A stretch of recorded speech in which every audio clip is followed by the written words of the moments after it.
Cherry blossom. Pakita ko sa inyo, di ba? Ang ganda. Ayan. So, di ba? Ganun lang, kasimple. So, kung gusto nyong pumunta dito, simula ngayong May 1 na araw na ito, punta na kayo kasi kaysa hindi pa to nalalaglag itong cherry blossom na to.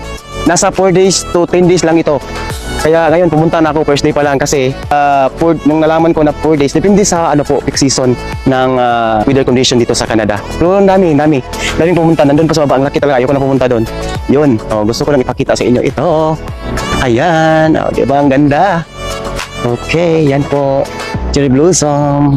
Ayan. Ayan. Di ba ang ganda? Yan.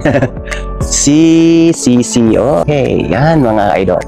Okay, punta tayo doon sa kabila. May park doon pambata. Yun, laki ng high park. So itaas ko. Ayun mga idol. Diba at least kita ninyo. Ayun. Oh, diba? Yun, para makita ninyo kung saan ako ngayon. Yung mga ganda dito. Oh, diba?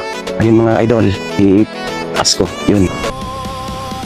Pasulyap-sulyap ka't kunwari patingin-tingin sa akin, di maintindihan ang ibig mo. Ganda niya.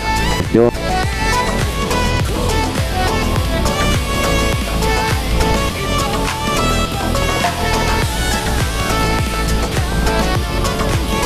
Ganda niya. Yun. Dito tayo. So, kaya yun. Daming nag-picture shoot dito, di ba? Ganun lang. Ganda. So, punta tayo dito. Taas natin. Kita ko sa inyo yung taas ng cherry blossom. Ang laki ng high park, in fairness. Oo. May araw pa, sinag ng araw doon. Kita nyo? Ayun o. Oo. Punta tayo doon sa may park. Laki. Yun. Mga ka-idol. Yun. Ay, kaway ka naman dyan. Ayun. Galing. Ayan. Ayun. Okay. Hanggang dito lang po sa aking vlog for Sakura Cherry Blossom. Sana patuloy kayong mag-nood sa aking mga content na ina-upload. Ayun. Diba ang ganda? Hanggang dito lang muli. Sana see you my next upload.